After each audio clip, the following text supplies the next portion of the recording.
November 19th, 1274. Hakata Bay, on the southern Japanese island of Kyushu.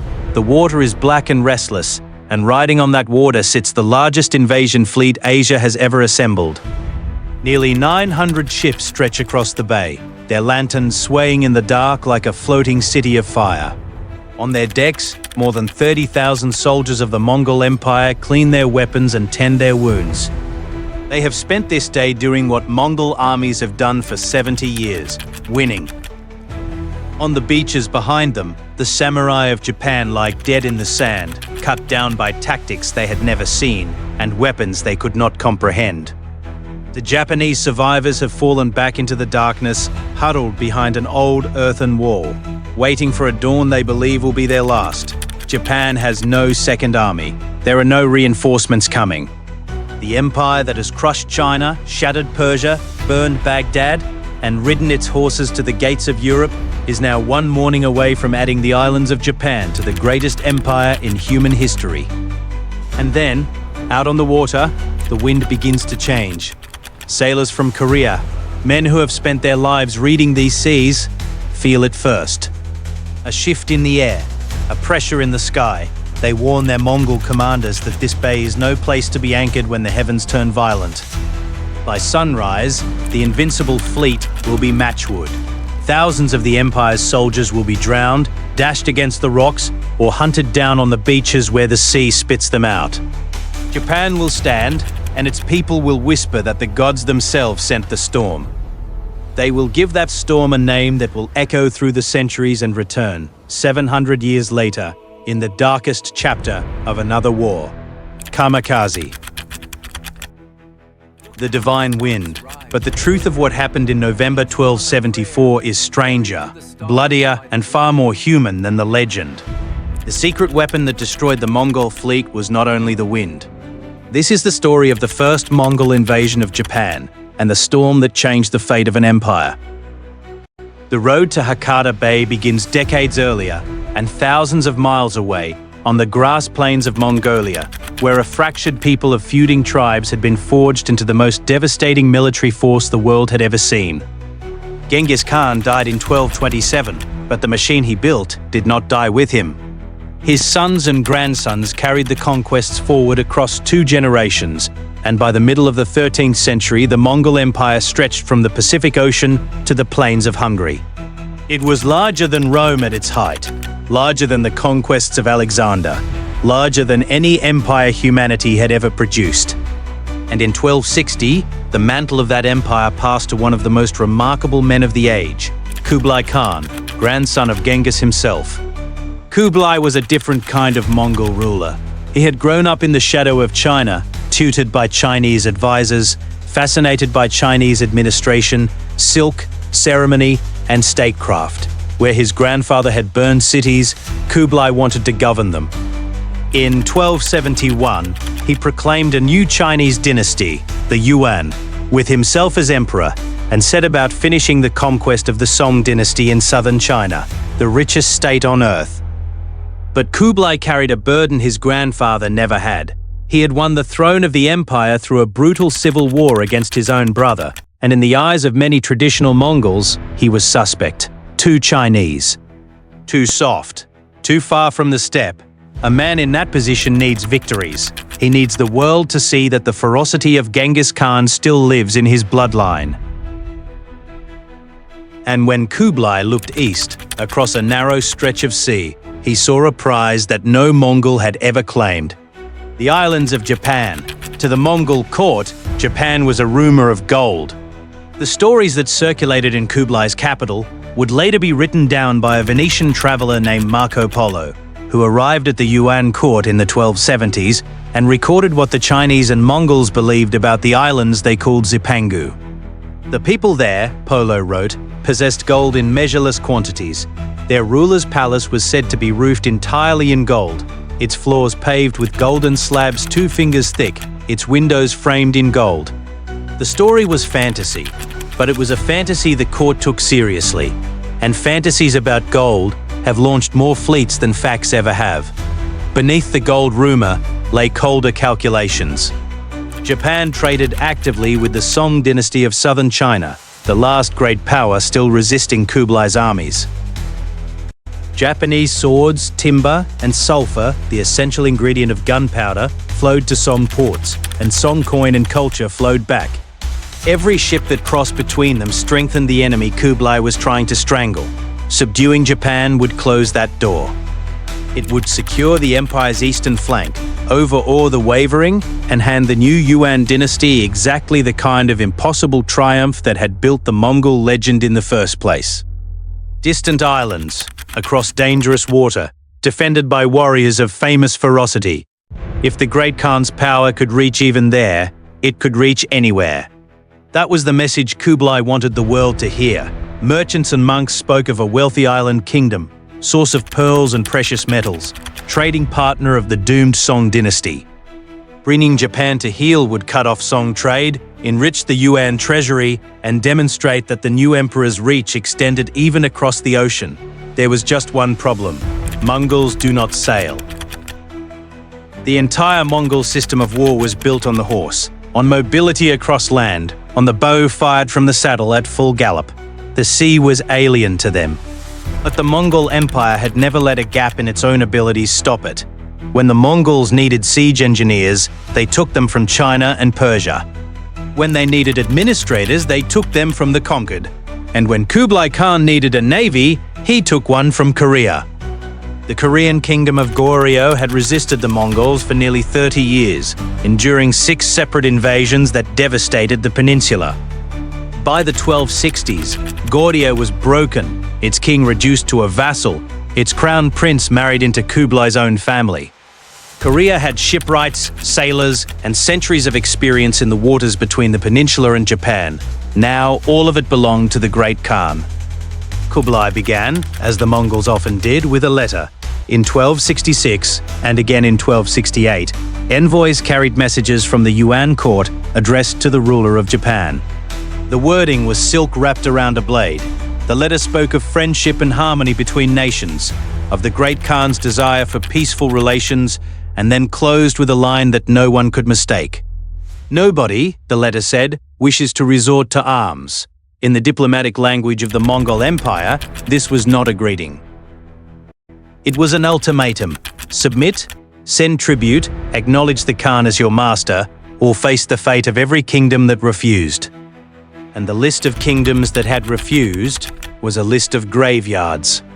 The rulers of the Khwarezmian Empire had refused, and their cities were erased so completely that some never rose again. The Caliph of Baghdad had refused, and in 1258 the Mongols killed him along with hundreds of thousands of his people. The princes of Russia, the knights of Poland and Hungary, the assassins in their mountain fortresses, all had received such letters. All had learned what they meant. Japan received the letter, read it, and did something almost no one else in the 13th century dared to do. Japan ignored it. No reply, no tribute, no envoys. Silence. The men who made that decision ruled from the city of Kamakura, and their government was unlike anything else in Asia. Japan had an emperor in Kyoto. A sacred figure descended, it was believed, from the sun goddess herself. But real power lay with the warrior government of the shogunate, and within that government, with the Hojo family, who ruled as regents. In 1268, the year the Mongol ultimatum arrived, the man rising to lead the Hojo was named Tokimune. He was 18 years old. A teenager, raised in the austere discipline of the warrior class and the hard clarity of Zen Buddhism, now faced the same question that had broken kings and caliphs 3 times his age. Tokimune's answer never wavered. Japan would not submit. Not to the first letter, not to the second, not to the envoys who kept arriving through the early 1270s with increasingly threatening demands. The court in Kyoto panicked and drafted conciliatory replies. Kamakura refused to send them. Later, when Mongol envoys arrived after the first invasion, Tokimune would go further still and have them beheaded, an act of defiance so absolute that it left no possibility of peace. Some called it courage, some called it madness. It was probably both. Tokimune was a devoted student of Zen, taught by Chinese masters who had themselves fled the Mongol conquests, men who knew exactly what was coming and what refusal would cost. A famous story, told for centuries afterward, captures the moment. As the crisis broke, Tokimune went to his teacher and confessed that the greatest event of his life had arrived and he was afraid. His master asked him how he would face it. Tokimune shouted a single syllable, a Zen cry used to cut through fear and hesitation, and his teacher confirmed it. A true lion cub roars like a lion. Whether the exchange happened exactly that way hardly matters. What matters is that the young regent turned his terror into resolve, and that resolve became national policy. But Tokimune understood something that the trembling courtiers did not. The Mongols were not negotiating. Submission to the Mongol Empire was not a diplomatic arrangement. It was the end of Japan as its own world. And Japan was very much its own world. For centuries, the islands had developed in proud semi-isolation, and their warrior class had evolved into something unique: the samurai. These were not soldiers in the continental sense. They were an aristocracy of mounted archers and swordsmen, bound by ties of family, land, and loyalty, trained from childhood in horsemanship and the way of the bow. Samurai warfare had its own rhythm and its own etiquette, refined through generations of fighting other samurai. Battles often began with the ritual of the arrow, whistling arrows fired to summon the attention of the gods, and with warriors riding forward to issue formal challenges. A samurai would announce his name, his lineage, his ancestors' deeds, and call for a worthy opponent to face him in single combat. Individual glory was everything, because glory was recorded, and recorded deeds were rewarded with land. A samurai who took the head of a named enemy could present it after battle and claim his prize. It was a system of war built for an island that had only ever fought itself. Picture the samurai of 1274 as he prepares for battle, because his silhouette matters to this story. He wears the O-yoroi, the great harness, a box-like armor of hundreds of small lacquered iron and leather scales laced together with silk cords in the colors of his house: crimson, deep blue, black and gold. The armor is designed for archery on horseback, its heavy shoulder guards swinging back as he draws. His primary weapon is not the sword. It is the yumi, an asymmetrical longbow taller than the man himself, made of laminated bamboo and wood, drawn to the ear and loosed at the gallop with an accuracy that took a lifetime to master. At his side hangs the tachi, a curved single-edged blade slung edge down for a sweeping draw from the saddle, forged by smiths whose craft was already approaching the level of legend. He fights alongside a small band of his own retainers and kinsmen, men whose fathers served his father, and his courage is watched, remembered and reported, because in the samurai world, reputation is currency, land, and immortality all at once. He is, man for man, one of the finest warriors on the planet, and almost everything he is trained for is about to become obsolete in a single morning. In 1274, that system was about to collide with an enemy that fought by no rules at all. Across the strait, the Khan's invasion machine ground into motion. In 1268, Kublai ordered Goryeo to begin preparations, and what followed was one of the great forced labor projects of the medieval world. Korean records preserve the scale of it and the suffering behind it. Over 30,000 laborers were conscripted into the shipyards. Forests were stripped bare for timber. Farmers were pulled from their fields at the height of the agricultural season, and famine followed in the shipbuilders' wake. The Korean court begged for relief and received quotas instead. Rice to feed the invasion army was levied from a peninsula that could barely feed itself after 3 decades of Mongol devastation, and Korean officials wrote despairing reports of villages emptied, of oxen and carts requisitioned, of people eating bark. The kingdom that had resisted the Mongols longer than almost anyone was now forced to build the weapon of their next conquest. There is a bitter irony buried in the shipyards of 1274 that will surface later in this story, at the bottom of Hakata Bay. In a matter of months, working under Mongol deadlines that cared nothing for Korean lives, the yards produced an armada. Roughly 300 large warships, some capable of carrying over 100 men, and hundreds of smaller landing craft, water carriers, and supply vessels, close to 900 hulls in all. The invasion force that boarded them in the autumn of 1274 was a portrait of the empire itself. Mongol commanders and cavalry at the core, under the General Hindu, with the Korean contingent led by the veteran commander Kim Bang-gyong. Thousands of Chinese and Jurchen infantry from the conquered north, many of them former enemies of the Mongols, now spending their lives in the Khan's service. Somewhere between 8,000 and 14,000 Korean soldiers and sailors, pressed into a war that was not theirs. In total, perhaps 30,000 fighting men, with thousands more crew. It was, by the standards of the age, a stunning projection of power across water, assembled in barely 6 years by an empire that had not owned a single warship within living memory. Against them, Japan could summon the samurai of Kyushu, the great warrior clans of the southern island. The shogunate had seen the invasion coming and ordered its vassals west. But the numbers were cruel. The men who would stand on the beaches of Hakata Bay in the first days numbered only in the low thousands, with reinforcements scattered days and weeks away. On November 2nd, 1274, the fleet sailed from the Korean port of Happo, modern Masan. Its first target lay in the middle of the strait, the island of Tsushima. Tsushima was the stepping stone between Korea and Japan, a rugged island of fishermen, traders, and a small samurai garrison under its deputy governor, So Sukekuni. On November 5th, watchers on the coast saw the horizon fill with sails. Sukekuni gathered what he had, around 80 mounted samurai and their retainers. He rowed down to the beach at Komada to meet the invaders, and by some accounts, he began with the old courtesies, sending forward word to ask the fleet's intentions, treating this, even now, as something that might follow the rules. The Mongols answered with arrows. What followed was less a battle than an annihilation. 80 riders against thousands. In the grey light of dawn on the beach at Komoda, Sukekuni's samurai did the only thing their world had prepared them to do.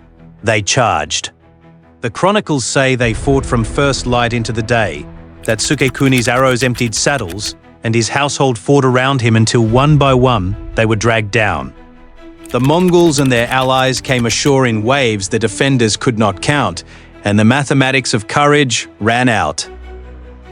The samurai of Tsushima died to the last man, Sukekuni among them, his final stand entering island memory so deeply that shrines to the fallen of Komoda Beach stand there to this day. And then the island was given over to horror. The invaders burned the settlements and slaughtered the population, and the accounts that reached the mainland spoke of atrocities designed as messages. Japanese chronicles record that the women of Tsushima were pierced through the palms of their hands, strung together with cords, and hung along the sides of the ships as living trophies. Whether every detail is literal or sharpened by grief and propaganda, the essential truth is not in doubt. Tsushima was destroyed as an example in the oldest tradition of Mongol warfare. Terror was not a byproduct of the campaign, terror was the campaign. A week later, on November 13th, the fleet fell upon the island of Iki. Its commander, Taira no Kagetaka, had perhaps 100 samurai and a small levy of local fighters. He led them out, was driven back, and made his last stand inside Hinotsume Castle as refugees crowded in around the walls. The castle fell within a day. Kagetaka killed his family and then his own life rather than be taken, and Iki suffered the fate of Tsushima. By tradition, a single rider escaped the island, a warrior sent galloping to the coast and across to Kyushu with the warning so that the mainland would know what was coming. Behind him, the smoke of Iki rose over the strait, visible, the stories say, from the Japanese shore. From there, the armada coasted along the edge of Kyushu, raiding the port of Hirado and the surrounding islands, taking captives, taking its time, utterly unafraid. There was no Japanese navy to challenge it. Every fishing village that saw those sails pass carried the news along the coast, and in the war camps of Kyushu, the samurai clans understood that the raids and massacres had been the overture. The invaders chose their landing site with professional care, a wide sheltered bay with beaches perfect for amphibious landing, close to the regional capital at Dazaifu, the administrative heart of Western Japan for 6 centuries, Hakata Bay. The gateway to Japan.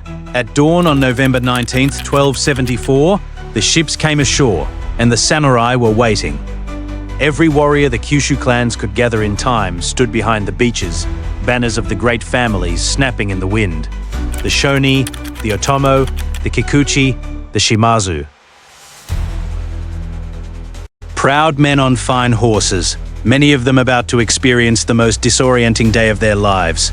Because everything about the enemy coming off those ships was wrong, the invaders did not form up for battles of champions. They advanced in dense, drilled masses, moving to the beat of drums and the clash of gongs, a wall of shields and spears that flowed like a single organism. The noise alone was a weapon. Japanese accounts describe the thunder of the drums driving the samurai horses mad with fear, rearing and bolting as their riders fought for control. When samurai rode forward, in the honored tradition, to announce their names and challenge worthy opponents, the Mongols did not send champions.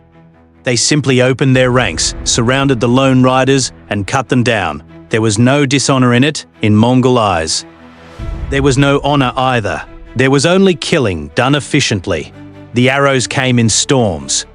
Mongol archers shot in coordinated volleys, darkening the sky, and many of their arrowheads were poisoned, so that even shallow wounds killed slowly over hours.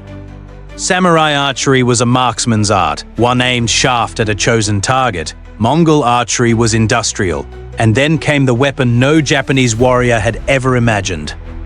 From the Mongol lines, arcing over the beach, came spinning ceramic spheres that burst in the air with a flash and a roar. The Tetsuhao, exploding bombs packed with gunpowder and shrapnel, products of Chinese siege warfare, now unleashed on men who had never heard an explosion in their lives.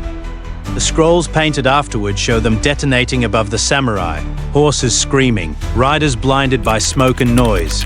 Gunpowder had arrived in Japan, delivered by its enemies. The fighting that day did not happen in one place. The invaders came ashore at multiple points along the sweep of the bay, from the beaches near Momochi in the west to the approaches of Hakozaki in the east, forcing the outnumbered defenders to split and race between crisis points. Ground was lost, retaken, and lost again. The great Shinto shrine at Hakozaki, one of the most sacred sites in Kyushu, was overrun and burned, a desecration that would sear itself into Japanese memory and later be rebuilt with a famous inscription over its gate calling for the submission of the enemy nation. Yet amid the chaos, the samurai adapted with astonishing speed. They stopped riding out alone. They began attacking in coordinated bands, using the terrain, ambushing detachments that pushed too far from the beach, making the invaders pay for every advance into the pine groves behind the shore. And they discovered that their own archery, aimed and lethal, could reach men who mattered. In one of the most consequential shots in Japanese history, the young samurai Shoni Kagesuke, covering the fighting retreat, turned in his saddle and put an arrow into the face of one of the senior Mongol commanders, the General Lu Fuxiang. The wounded general was carried back to the ships, and the invasion had just lost a piece of its command structure at the worst possible moment. The samurai were losing the beach. But they were teaching the empire that Japan would cost more than anyone in Kublai's court had promised. We know what that day felt like because one of the men who lived it refused to be forgotten.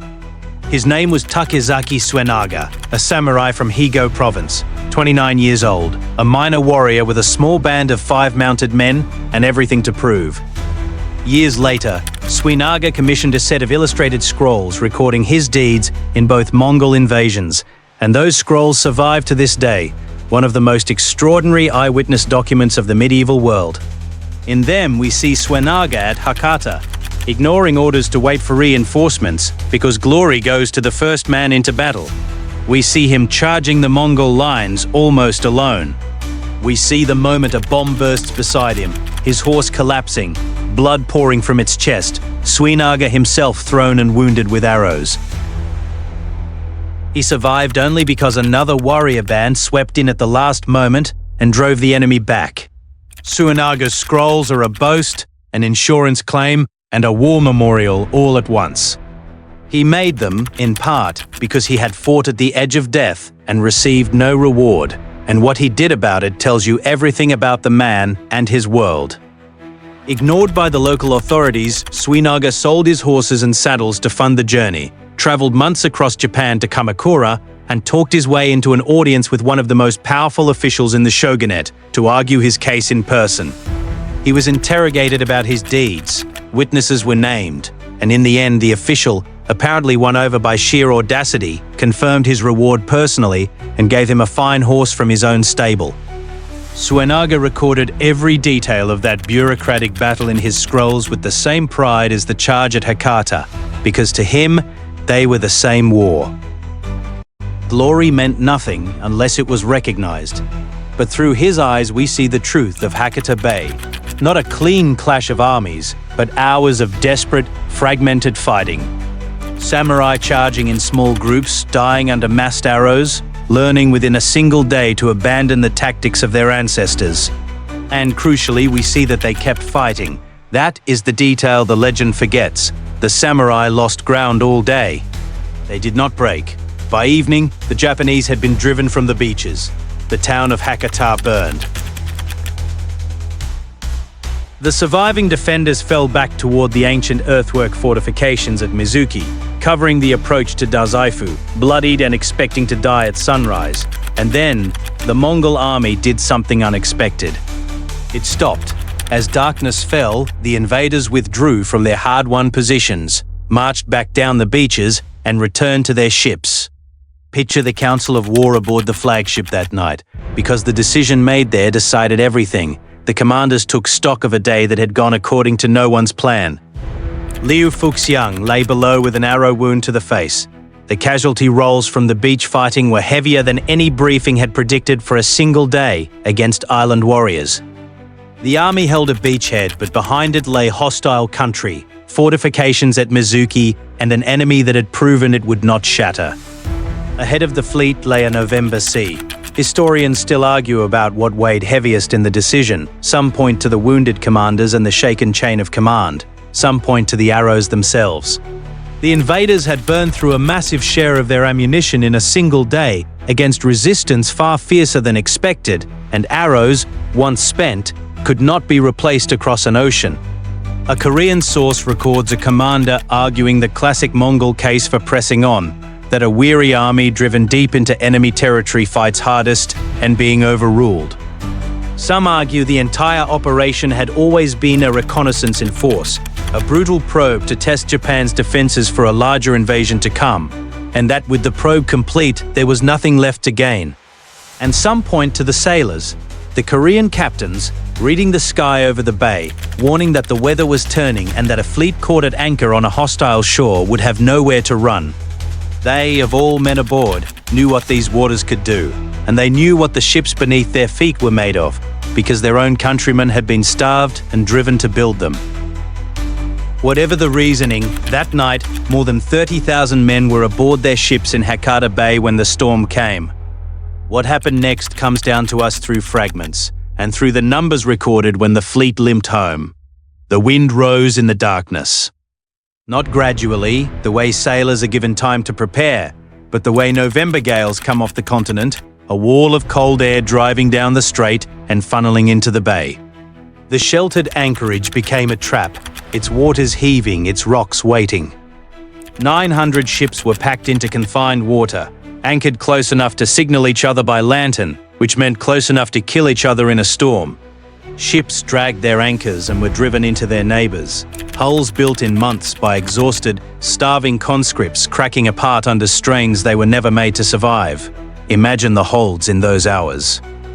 Soldiers of the steppe, men who had lived their whole lives on solid ground, sealed in pitch darkness below decks as the world tilted and dropped, listening to timbers groan and split, to horses screaming, to the rising note of a wind that did not stop.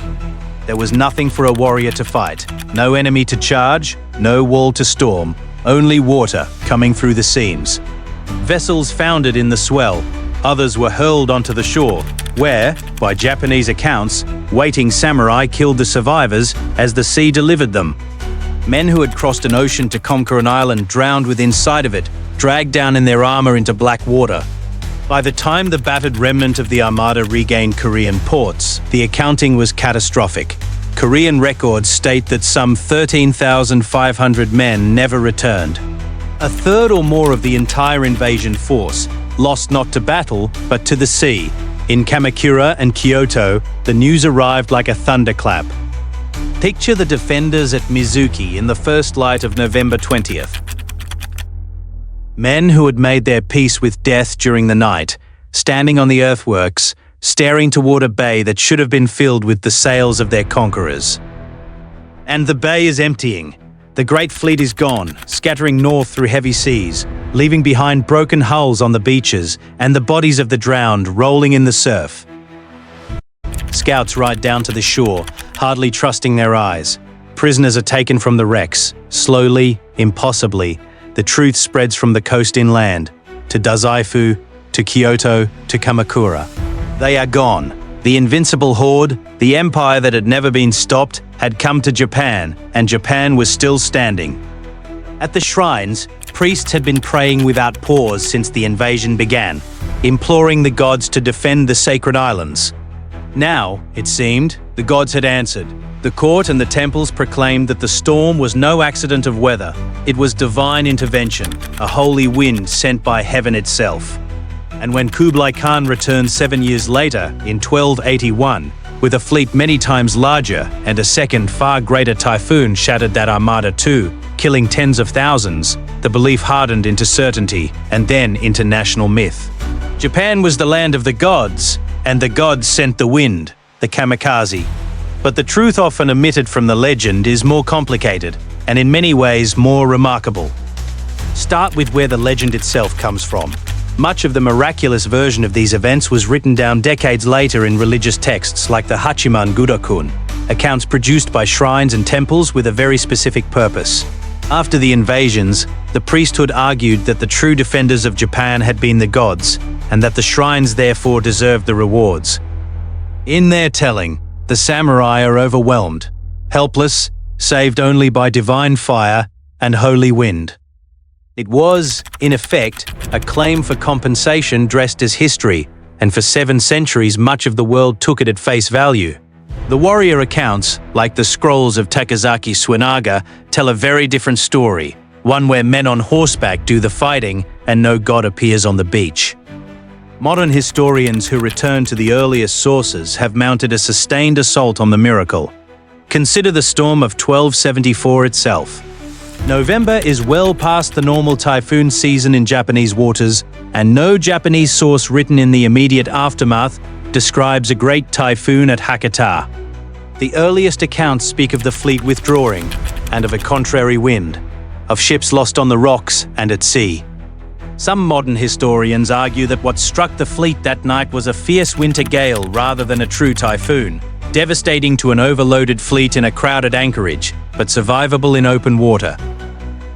Others go further and argue that the Mongols were already leaving, their probe complete, their commanders wounded, their arrows spent, and that the storm caught a fleet in retreat rather than an army on the brink of conquest. One influential study of the warrior sources concluded that Japan, in 1274, was in little need of divine intervention at all. If that is true, then the divine wind of 1274 did not save Japan from certain defeat. The samurai had already done something extraordinary before the first wave broke. They had absorbed the most terrifying army on earth for an entire day, mauled its commanders, drained its ammunition, and denied it a secure foothold. The storm turned a stalled invasion into a disaster. Then there are the ships themselves. In recent decades, marine archaeologists working off Takeshima Island, where much of the 1281 fleet met its end, have brought the Mongol armada back into the light. Anchors, weapons, helmets, human remains, and the shattered timbers of the ships, including entire hull sections preserved in the seabed mud. Among the finds were intact Tetsuhou bombs, proving the explosive weapons of the scrolls were real, some still packed with gunpowder and iron shrapnel after 7 centuries on the seabed, the oldest such weapons ever recovered anywhere in the world. And the wrecks told a story about construction, evidence of hasty workmanship, of repairs layered over repairs, and hull designs including flat-bottomed vessels suited to rivers and calm coastal waters, not the open sea in storm season. Some researchers believe the Khan's requisitioned sweeps had thrown river barges and worn-out trading hulls into the invasion fleets alongside proper warships, because quotas had to be met and quality was someone else's problem. The Khan's deadlines had built his fleets fast, and fast meant fragile. The conscripted shipwrights of Korea and China, starved and driven, had no reason to build well and every reason to build quickly. In a sense, the Mongol Empire's own methods, conquest, coercion, and impossible demands, were sailing with the fleet, waiting to fail. So what was the secret weapon that destroyed the Mongol fleet? The honest answer is that there were three, and they worked together like the jaws of a trap. The first was the defiance of the samurai. Not the samurai of legend, waiting helplessly for heaven to act, but the samurai of the record. Men who fought a superior force to a standstill on the beaches, adapted to alien tactics within hours, wounded the enemy's commanders, and made the invaders spend a day, their leaders' blood, and their irreplaceable arrows for a strip of sand they could not hold. It was samurai resistance that put the fleet back on the water that night, in that anchorage, at that hour.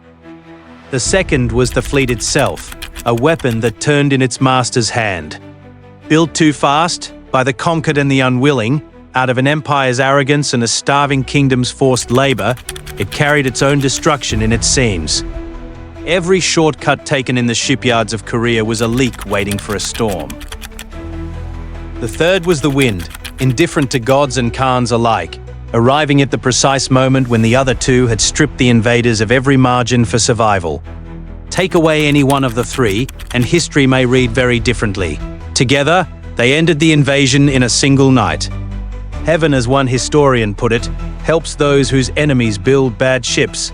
The aftermath shaped both empires. Kublai Khan refused to accept the verdict of the sea. Within months, he sent new envoys demanding submission, and Hojo Tokimune, now certain there could be no peace, did something that stunned even his own court. He had the ambassadors marched to the execution grounds at Tatsunokuchi and beheaded. In the diplomatic world of the 13th century, killing envoys was the one provocation the Mongols never forgave. Tokimune knew exactly what he was doing. He was burning every bridge behind his own nation, making surrender impossible, committing Japan to a war to the end. Japan spent the following years in a state of permanent mobilization. Along the shore of Hakata Bay, the shogunate ordered the construction of a great stone wall, the Genko Borui, roughly 20 kilometers of coastal fortification, 2 to 3 meters high, built stone by stone through the labor and treasure of the Kyushu clans. Each family assigned its section, each section inspected. Coastal watch duty was imposed on the warriors of the West for decades. An entire society reorganized itself around the certainty that the Mongols would come back. And they did. In the summer of 1281, Kublai launched the second invasion, and it dwarfed the first. 2 fleets this time, one from Korea and one from the conquered ports of southern China, carrying a force recorded at up to 140,000 men, one of the largest amphibious operations attempted anywhere on Earth before the 20th century. And this time, the wall did its work. The invaders could not force a landing at Hakata. For weeks, the armada wallowed offshore while samurai raiding boats attacked it by night, small crews boarding the great ships in the darkness with swords, burning what they could. Then, in mid-August, at the height of typhoon season, the sky delivered its second verdict. A massive typhoon, a true one this time, tore through the anchored fleet and destroyed it almost entirely. The losses defy comprehension. Chroniclers record that a man could walk across the mouth of the harbor on the wreckage and the dead. The Mongol Empire, for the first time in its existence, had found an edge of the world it could not pass. Kublai raged and planned a third invasion for years, but it never sailed. Japan remained unconquered, and Japan was changed forever by its victory. The gratitude of the shogunate bankrupted it, because a war against invaders yields no conquered land to reward the warriors who fought it. For decades after 1281, the government drowned in claims. Thousands of samurai had emptied their family treasuries on armor, horses, and coastal guard duty, and the temples and shrines demanded payment too, insisting that their prayers, not the warriors' swords, had summoned the winds. There was not enough to go around, and there never would be. Men like Takazaki Suenaga pressed their claims on a government with nothing left to give, and the resentment of the unpaid samurai curdled over 2 generations into rebellion. In 1333, warriors who felt betrayed by Kamakura burned it to the ground. The shogunate that had faced down the Mongol Empire was destroyed by the cost of its own finest hour. Victory too has a price, and the myth outlived them all. For centuries, the divine wind slept in Japan's memory as a story of heaven's favor, proof that the island stood under sacred protection. Then, in the autumn of 1944, with another empire collapsing and another invincible enemy closing in across the same ocean, Japan's military reached back 7 centuries and took the word for its own: Kamikaze. The name given to thousands of young pilots ordered to become the storm themselves, to fall from the sky onto the ships of an enemy fleet, in the desperate hope that sacrifice could summon what the gods had once sent freely. The propaganda of those years leaned openly on 1274 and 1281. School children were taught that the divine wind had saved Japan twice and would save it again, that the spirit of the samurai on the beaches lived in every man willing to die. Nearly 4,000 pilots flew those missions. The wind did not come again. And so the story of 1274 carries a double edge that the legend rarely admits. Believing that heaven saved Japan gave a nation courage for 700 years and then helped send its sons to their deaths. The real lesson of Hakata Bay was never that the gods will intervene. It is written in the choices of the people who lived it. In a teenage regent who read an ultimatum from the most powerful man on earth and refused to kneel. In 80 riders on a beach at Tsushima who charged an army because their duty stood there and nowhere else. In a wounded samurai on a dying horse who would not wait for reinforcements. In exhausted defenders who lost the beach, and the town, and the day, and still stood in the darkness at Mizuki, ready to fight the next one. The Mongols came to Japan believing that nothing could stop them, because nothing ever had. They were beaten by weather, by shipwrights, and above all by people who decided that they would rather die as themselves than live as subjects. The wind finished the work. Human defiance began it. And somewhere beneath the waters off Kyushu, the timbers of the Great Khan's armada are still resting in the dark. The wreckage of the day, the greatest empire in history sailed to the edge of the world, and the world said no.